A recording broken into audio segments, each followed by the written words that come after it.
Hello guys, हमारे इस channel पर आपका हार्दिक हार्दिक स्वागत है। इस वीडियो के अंतर्गत हम आपको क्लास 10th के मैथमेटिक्स के जो प्रश्न बैंक के क्वेश्चन हैं जो कि माध्यमिक शिक्षा मंडल मध्य प्रदेश भोपाल द्वारा अपलोड किए गए हैं, उनके ऑब्जेक्टिव टाइप क्वेश्चंस के आपको आंसर बताएंगे, हल करके दिखाएंगे। तो आप लोगों से रिक्वेस्ट है कि यदि आपने अभी तक हमारे चैनल को सब्सक्राइब नहीं किया है तो सब्सक्राइब अवश्य कर लें ताकि इस तरह के वीडियो आपको लगातार मिलते रहें।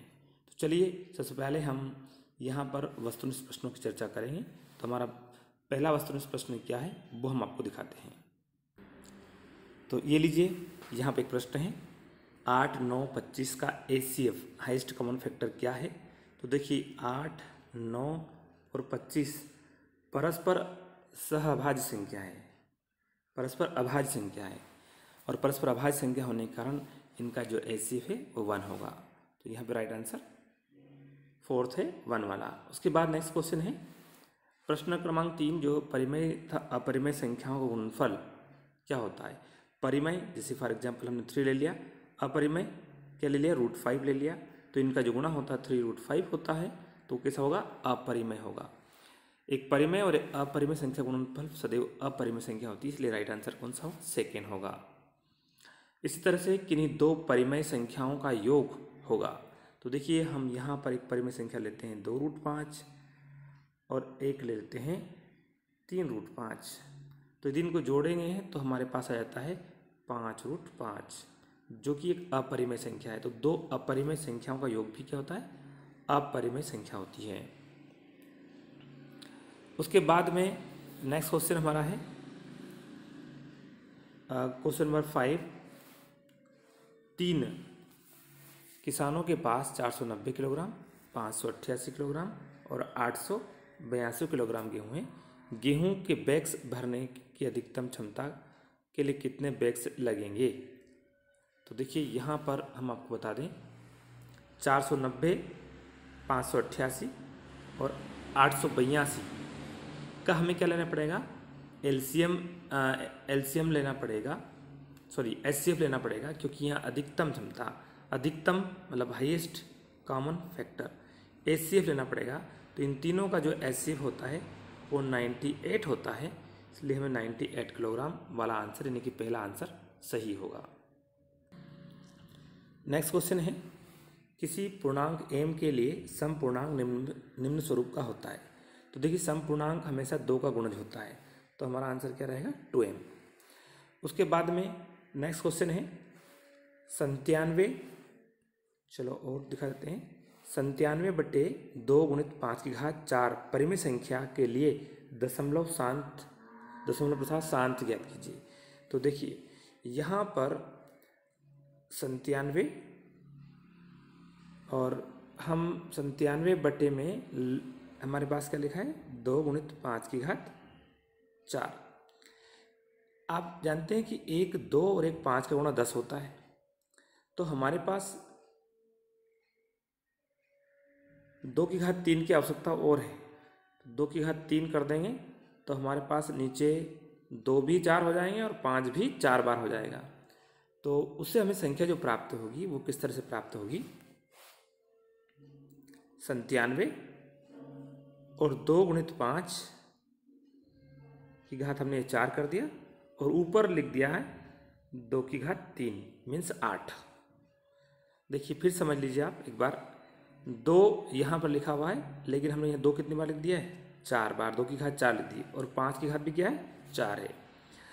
अब ये जो बनता है ये हमारे पास बनेगा, ये हो गया 8 को गुणा हम 97 में करेंगे तो 8 × 56 की 6, हासिल आए 5 और 8 × 72, 72 और 5 77। और नीचे जो संख्या बनेगी ये क्या बनेगी, 10 और 10⁵4 यानी कि 10,000 ये बनेगी। इसमें 4 अंक बाद पॉइंट लगाएंगे, 4 0 टाइम के लिए 4 अंक पॉइंट लगाएंगे तो 0.0776। तो इसमें कितने अंक पॉइंट आएगा, 4 अंक बाद। तो इसका प्रसार क्या होगा, 4 अंक, 4 दशमलव स्थान तक सही आंसर होगा। उसके बाद में 408 और 1032 का HCF इसके रूप में है। तो पी का मान ज्ञात कीजिए। तो देखिए भाई 408 और 1032 यानी 1032 जो है उसका HCF हम निकालेंगे तो हमें प्राप्त होगा 24। आप चाहे तो भाग भी से निकाल सकते हैं। मैं थोड़ा सा आइडिया दे दूँ आपको। 1032 को हम 408 से डिवाइड कर देंगे और लगातार करते रहेंगे तो हमें लास्ट में जो भी शेषफल यहाँ आएगा उससे फिर 408 को डिवाइड कर देंगे और उसके बाद ये प्रोसेस लगातार चलती रहेगी। तो हमें जो HCF इसका प्राप्त होगा वो 24 होगा। लेकिन हमें कितना दिया भाई? हमें 408 दिया गया है, तो 1032 × 2 धन 408 × P बराबर 24। और जब इसको सोल्व करेंगे हम, जिसे ये हो जाएगा 2064 और ये हो गया 408 P बराबर 24। तो हमारे पास हो जाएगा 408 P बराबर, इसमें 24 घटा देंगे तो ये हमारे पास आ जाएगा सीधे। हम इसको इधर 24 है उधर 2064 है, 24 ऋण 2064 करें तो माइनस की संख्या प्राप्त होगी और वो प्राप्त होगी 2040। और 2040 को हम डिवाइड करेंगे 408 से तो हमारे पास आ जाएगा -5। इसलिए इसका राइट आंसर कौन सा होगा? -5 होगा। इसके बाद में नेक्स्ट क्वेश्चन है संख्या 4p + 3 के रूप में जहाँ p प्राकृत संख्या है तब संख्या के लिए सत्य है सम, विषम, सम और विषम दोनों और 3 के गुणज।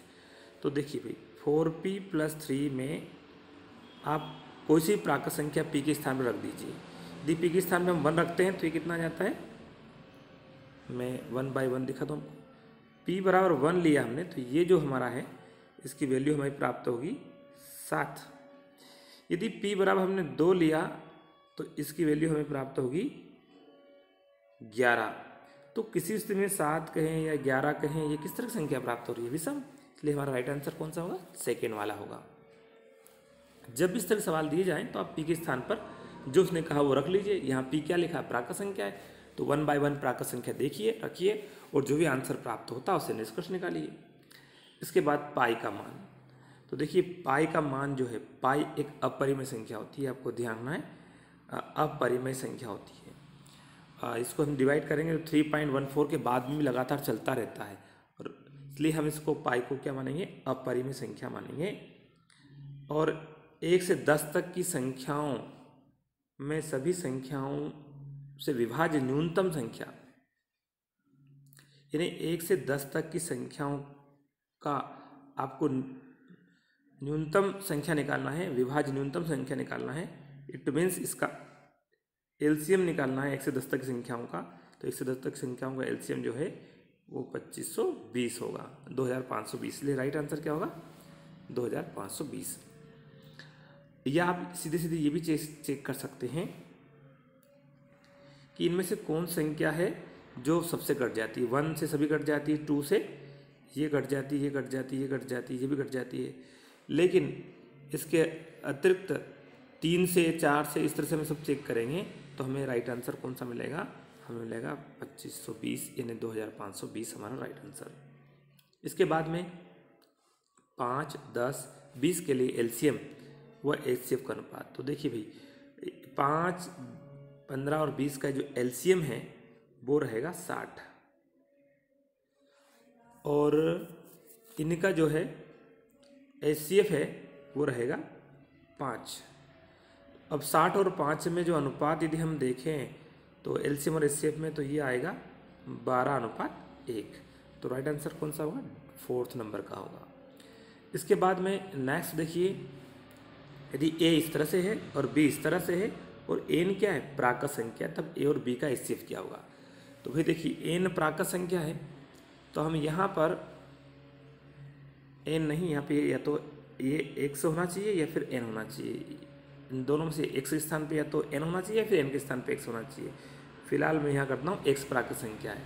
तो देखिए हम यहाँ प्राकृत संख्या लिख लेते हैं, x बराबर 1 लिखते हैं। तो x बराबर 1 के लिए a हमारे पास आ जाएगा 5 और बी आ जाएगा 8, और 5 और 8 का जो एलसीएम है वो एचसीएफ है वो 1 आता है, तो इसका एचसीएफ क्या आएगा, 1 आएगा।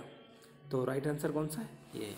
ऐसा नहीं कि x बराबर 1 के लिए हम चेक कर सकते हैं, x बराबर 2 के लिए भी हम चेक करेंगे। तो x बराबर 2 के लिए हमारे पास a जो आएगा वो आएगा 7, और b जो आएगा वो 9 आएगा। इस तरह से 7 और 9 का एचसीएफ जो है वो 1 है। तो राइट आंसर कौन सा, बी वाला है, सेकेंड वाला। उसके बाद नेक्स्ट क्वेश्चन है, यदि 55 99 का एचसीएफ इसके रूप में है तब m का मान क्या होगा। तो देखिए भाई 55 और 99 का जो एचसीएफ है ना वो 11 है, क्योंकि 11 वो छोटी छोटी संख्या है, बड़ी से बड़ी संख्या है जो दोनों को डिवाइड कर देती है, इसलिए इसका एचसीएफ क्या होगा, 11। अब हमें क्या दिया गया है, हमें दिया गया है एचसीएफ दिया गया है 55m रे 99, जबकि हमें प्राप्त कितना हुआ, 11।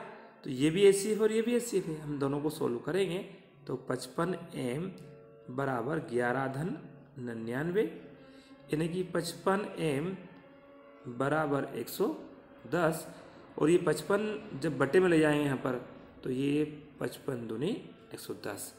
इस तरह से m बराबर कितना प्राप्त होगा, 2 प्राप्त होगा।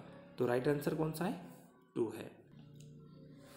नेक्स्ट क्वेश्चन है, किन्हीं दो a व b धनात्मक पूर्णांकों के लिए a इस तरह से है और b इस तरह से है, तब a और b का एचसीएफ का मतलब होता है हाईएस्ट कॉमन फैक्टर।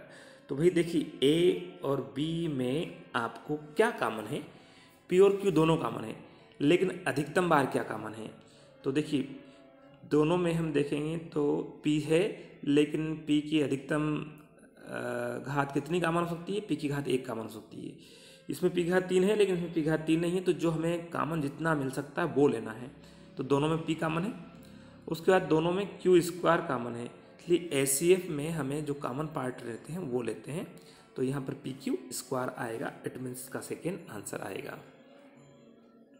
इसके बाद देखिए यदि एचसीएफ इसका 65 और 117 का एचसीएफ इस रूप में व्यक्त किया जाता है, तो देखिए 65 और 117 का जो एचसीएफ है वो 13 होगा, क्योंकि 13 से ये 65 और 117 डिवाइड हो जाते हैं। ये बड़ी से बड़ी संख्या 13 है जो इन दोनों को डिवाइड कर देती है, तो 13 है। लेकिन प्रश्न में हमें क्या दिया गया कि इसका एचसीएफ ये है, तो 65m माइनस 117 बराबर 13, तो 65m बराबर 13 धन 117। तो इस तरह से हमारे पास 65m बराबर 130 आ जाता है, और 130 जब बटे में जाएगा तो इसको 2 बार काट देगा, इसलिए m का मान कितना होगा, 2 होगा। तो इस तरह से हमारा राइट आंसर सेकेंड है। इसके बाद यदि किसी धनात्मक पूर्णांक a को 3 से भाग दिया जाए तो शेष r का मान होगा। तो देखिए जब भी किसी भी पूर्णांक को 3 से भाग देंगे तो हमेशा शेषफल या तो यहाँ 0 मिलेगा, या 1 मिलेगा, या 2 मिलेगा। जो संख्या यहाँ लिखी होती है उससे एक कम, यदि हम इसको मान लीजिए थोड़े के लिए 5 से डिवाइड करते तो हमारा पूर्णांक क्या हो सकता है, 0 1 2 3 तक हो सकता था और 4 तक हो सकता था। लेकिन चूंकि फिलहाल यहाँ पर हमें संख्या जो दी गई है उसको हम 3 से डिवाइड कर रहे हैं, तो 3 से डिवाइड करने पर हमेशा शेषफल हमें 0 1 या 2 प्राप्त होगा। तो राइट आंसर कौन सा होगा, थर्ड वाला होगा। इसी तरह से यहाँ पर ये 987 बटे 1 10,500 है, इसको यदि डिवाइड करते हैं तो ये हमारे पास किस प्रकार प्राप्त होगा, दशमलव प्रसार शांत के रूप में है ये। इसको डिवाइड करेंगे तो दशमलव शांत प्रसार इसका प्राप्त होगा। क्षमा चाहेंगे, थोड़ा सा एक गलत हो रहा है, इसको हम करेक्ट कर देते हैं। 987 बटे 1500 है, यदि इसको हम कैलकुलेट करें तो ये जो है 3 से और 7 से अलग अलग डिवाइड हो जाता है, और ये जो हमारे पास आएगा नीचे आ जाएगा 500 किस पंजे 105, और ऊपर जो हो जाएगा 47।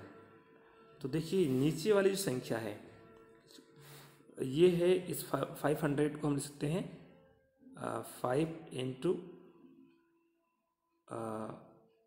5 इंटू इसको लिख सकते हैं 2 and 5 के फॉर्मेट में। तो यहाँ पर ये हमारा हो जाएगा, मतलब नीचे वाला जो हर को जो हम 5 और 2 के रूप में लिख सकते हैं, जैसे कि मैं आपको लिख के दिखा देता हूँ। ऊपर तो 47 है, नीचे जो 500 है, इसको 5 इंटू 5 इंटू 4 इंटू 5, ये इस तरह से 5, ये जो 5 इंटू 5 इंटू 5 इंटू 4, तो देखिए ये पूरा हो जाता है 500 हमारा। तो ये जो है ना, इसको हम 5 की पावर नीचे लिख सकते हैं, 500 को सीधे से लिखते हैं 47/5 की पावर 3 इंटू 2 की पावर 2।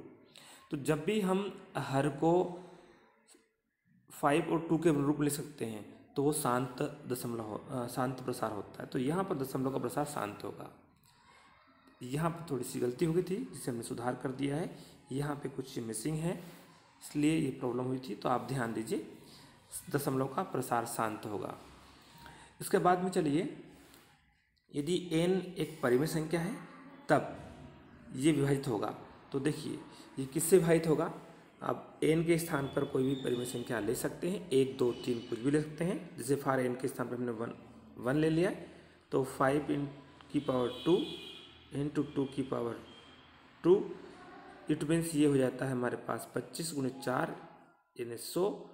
और 100 किससे डिवाइड है, 3 से, 7 से, 3 और 7 दोनों से, इनमें से कोई नहीं। तो हम ये क्या लिखेंगे, इनमें से कोई नहीं हमारा आंसर होगा। उसके बाद में चलिए नेक्स्ट क्वेश्चन हमारा है, वह न्यूनतम संख्या ज्ञात कीजिए जिसे 1056 में जोड़ने पर संख्या 23 से विभाजित हो जाए। तो देखिए 1056 को हम 23 से डिवाइड कर देंगे। 1056 को यदि हम 23 से डिवाइड करेंगे, आप पूरी प्रोसेस करेंगे तो लास्ट में आपको रिमाइंडर बचेगा 21। अब ये 21 को कंप्लीट होने में, 23 बनने में कितने की जरूरत पड़ेगी, 2 की। तो कुल मिलाकर हमें क्या जोड़ना पड़ेगा, 2। तो यहाँ पर हमारा राइट आंसर कौन सा होगा, सेकेंड वाला। उसके बाद में यहाँ पर एक जो क्वेश्चन आ रहा है, इसमें पूछा गया है ये प्राकृत संख्या है, अपरिमेय संख्या है, परिमेय संख्या है, पूर्णांक है। तो देखिए यहाँ पर 6 में से 4 चला जाएगा 2, और 5√3 में से 3√3 चला जाएगा, तो हमारे पास बचेगा 2√3। और ये भी एक परिमेय संख्या है, सॉरी अपरिमेय संख्या है, इसलिए इसका राइट आंसर कौन सा होगा, अपरिमेय संख्या। इसके बाद में यदि y x का गुणांक है तब x और y का एलसीएम क्या होगा। तो देखिए हम दो संख्या को जो मान लें इस तरह से, हमारी स्वेच्छा के अनुसार y को x का गुणांक मानना है, तो भाई हमने y और x मानना है और y x का गुणांक होना चाहिए। तो यदि हम y को 15 माने तो ये 15 किसका गुणांक है, 3 का। तो ये 15 और 3 जो हैं इनका एलसीएम क्या होगा, तो भाई इनका एलसीएम होगा 15। तो 15 मीन्स कौन सी बड़ी संख्या, y है। ये राइट आंसर कौन सा होगा, y। इस तरह से हम अन्य उदाहरण भी लेकर कर सकते हैं। तो यहाँ पर राइट आंसर y है। उसके बाद नेक्स्ट क्वेश्चन हमारा आता है, किसी पूर्णांक p के लिए समपूर्णांक का रूप क्या होगा। तो समपूर्णांक हमेशा 2 का गुणज होता है, इसलिए 2p रहेगा आंसर। इसी के अगले क्रम में 5/6 को व्यक्त कर सकते हैं। तो किस रूप में व्यक्त कर सकते हैं, भाई देखिए यहाँ पर जो 6 है ये 2 और 3 के रूप में है। यदि 2 और 5 के रूप में होता तो अशांत होता, इसलिए क्या है, ये अशांत होगा। पर अशांत वाले 2 आंसर है हमारे पास में, तो अशांत में ये अशांत आवर्ती दशमलव होगा, क्योंकि 5 को यदि 6 से डिवाइड करेंगे तो भाई पहले तो भाग नहीं आया इसलिए 0, फिर ये 0 लगा देंगे, 6 8 48 और बचेंगे 2, और उसके बाद 0, फिर 6 3 18, फिर 6 3 18 चलता जाएगा। तो अशांत और आवर्ती दशमलव, तो हमारा राइट आंसर कौन सा होगा, थर्ड वाला होगा। उसके बाद किन्हीं 3 धनात्मक क्रमागत पूर्णांक का गुणनफल विभाजित होगा। तो 3 धनात्मक क्रमागत पूर्णांक का गुणनफल विभाजित होगा। तो आप कोई से भी 3 धनात्मक पूर्णांक ले सकते हैं और देख सकते हैं किससे विभाजित होगा।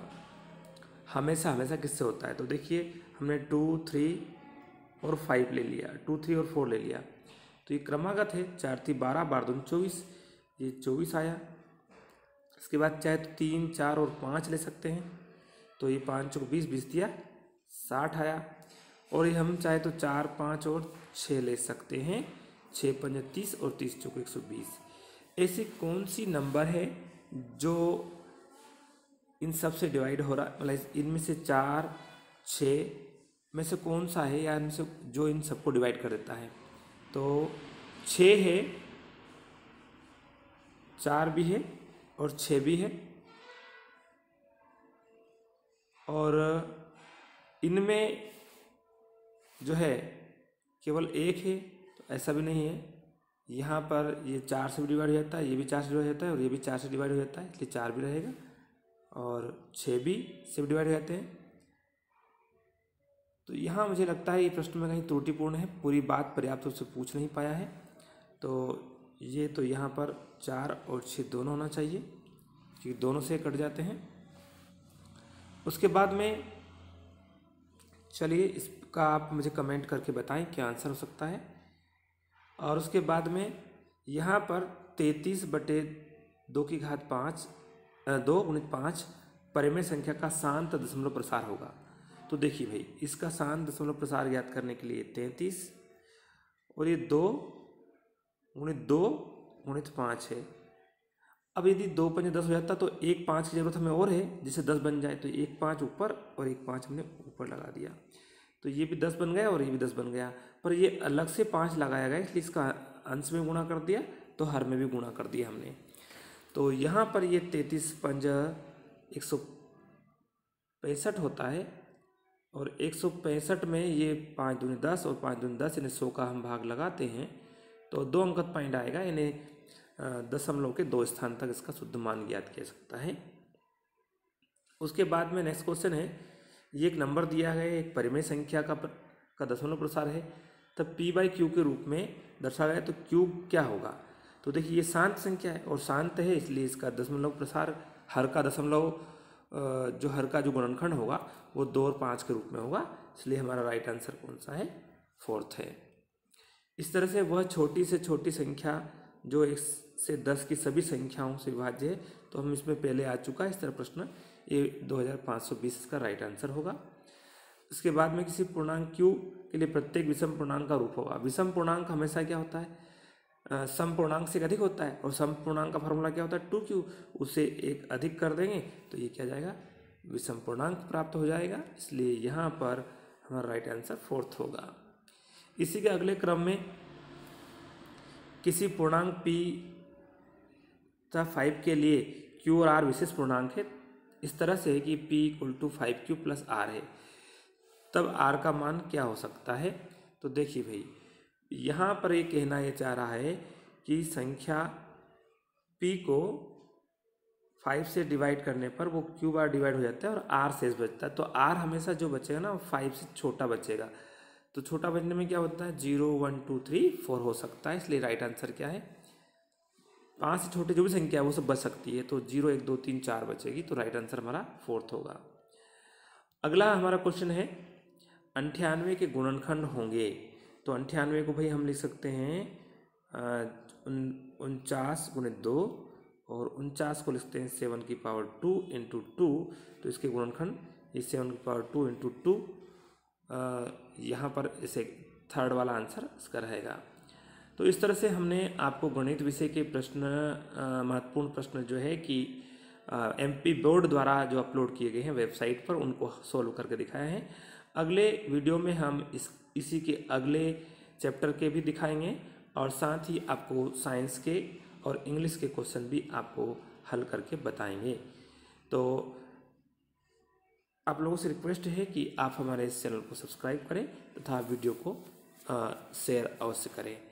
हमारे इस वीडियो को देखने के लिए एक बार पुनः आपका बहुत बहुत धन्यवाद। जय हिंद, जय भारत।